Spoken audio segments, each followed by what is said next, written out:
Guys, we need to talk about Oblivion. I know you've seen by now that it's taken over the internet, and trust me, this video will have plenty of rose-colored nostalgia in it. However, I'm going to talk about how not only did Bethesda rectify a mistake made with the first Oblivion release, but may have just single-handedly saved modern gaming as a whole. But before we get all serious, let's take a second to walk down memory lane, okay? Because for those of you who do not know, Oblivion is legend, wait for it, dairy.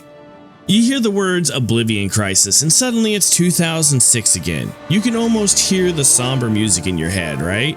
Everything from the messed up color palette to the way the game mechanics are just a little off screams Cyrodiil. Then we have Sir Patrick Stewart opening the game with that amazing voice. I have seen the gates of Oblivion, beyond which no waking eye may see.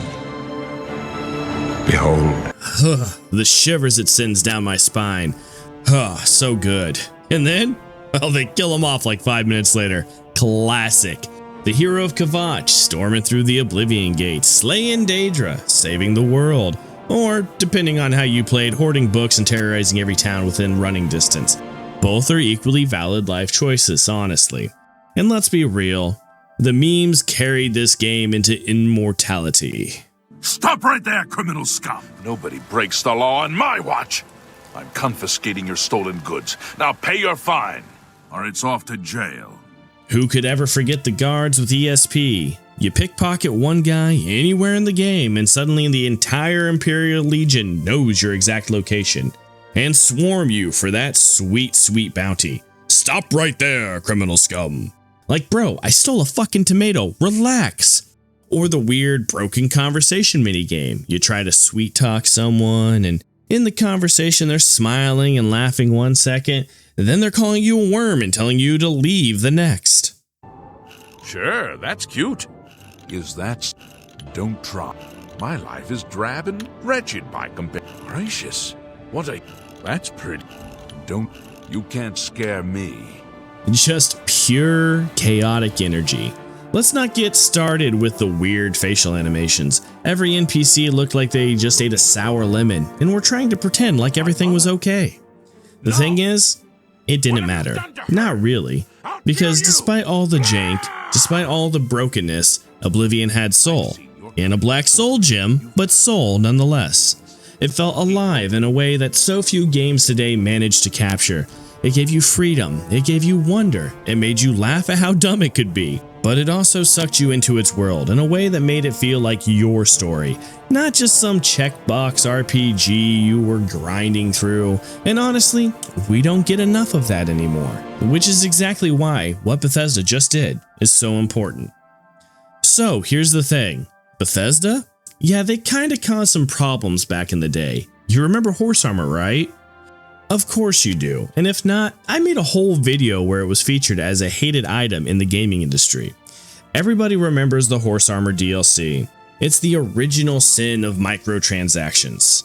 $5 goddamn dollars for shiny armor for a horse. It didn't make your horse faster, it didn't give you special bonuses, it didn't even come with a new quest line.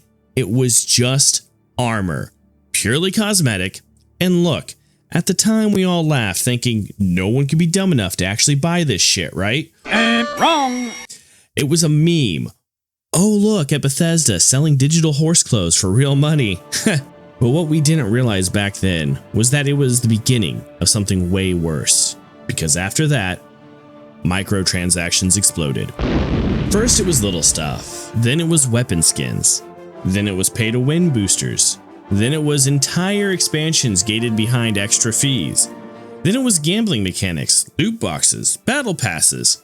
It spiraled quickly out of control. And now we live in a world where $70 barely gets you a working game. Where you're expected to pay $20 for a cosmetic pack. Where games launch broken on purpose so they can sell you the fix as a DLC later. Where season passes and deluxe editions are baked into everything. It's exhausting, it's cynical, and it's gross. If you feel like I do and are mad at the current gaming landscape, do me a favor and subscribe to the channel so you can see when I post new videos and hit the notification bell so that YouTube will tell you when I go live on Fridays so we can attack this problem as a community. Gaming today. At least mainstream AAA gaming has lost a lot of that magic we used to feel. It's become less about delivering awesome experiences and more about draining as much money from players as possible. And none of you can tell me that this has been fun. A lot of us have kind of gotten numb to it. We've accepted it as just the way things are now. Which is why this new Oblivion release matters so much. Because Bethesda could have gone the easy, greedy route, like they did with the horse armor so long ago. They could have milked the hell out of this nostalgia trip. Think about it. They could have hyped it up for months, sold collector's editions with fake Daedric armor artifacts for $300, split the remaster into multiple paid DLC packs, put pre-order bonuses behind different storefronts, charged $80 or even $100 like some companies are starting to do now. They could have done that, and no one would have been surprised. That's the depressing part. Instead, they shadow dropped it. No warning, no months of fake hype, just BAM! Here's Oblivion. Cleaned up, running better, accessible to new players and veterans alike. And the price? $50. 50, not 70, not 100. 50. For a full complete game, no gotcha mechanics, no season pass scam, no drip-fed content, just a game.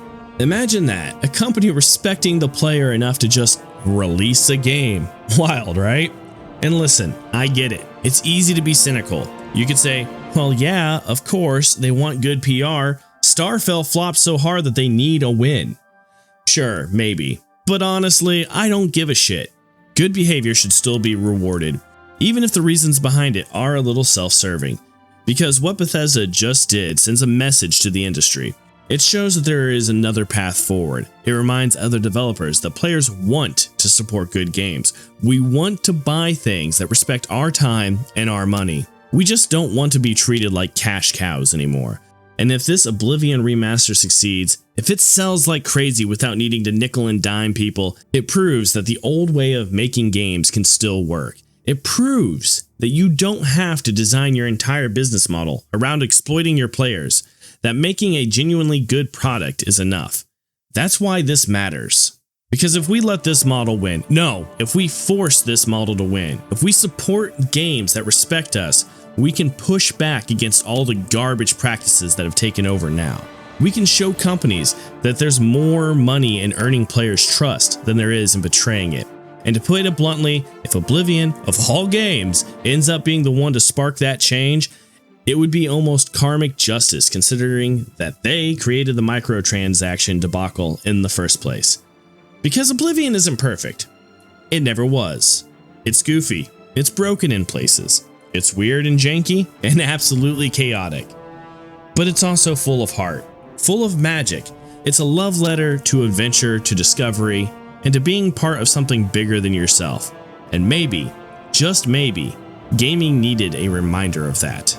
Maybe we needed Oblivion to come back, not just so we could relive our memories, but so we can remember what gaming's supposed to feel like. So yeah, come for the memes, stay for the revolution.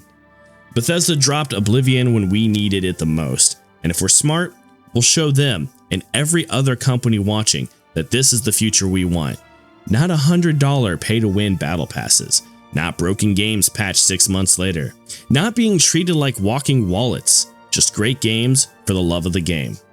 Alright, that's my rant. I'm going to go make a new character, punch a beggar, get arrested by psychic guards, and somehow accidentally become the champion of Cyrodiil before sunset.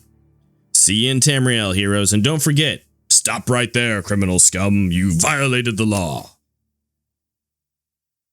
Wait, what are you guys still doing here? Oh, that's right. I need to thank my members.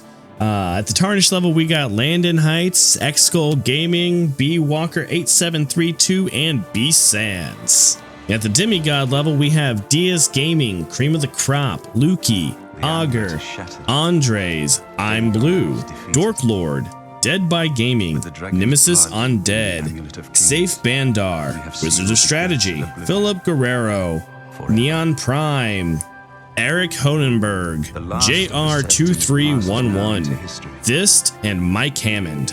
And a special thanks to the most badass member on the channel, been supporting me for about 9 months as the only Elden Lord, and that is Noah. Again, I'd like to thank you all for watching my video. I hope you all have a wonderful time. Be good to each other. We'll see you in the next one. Peace.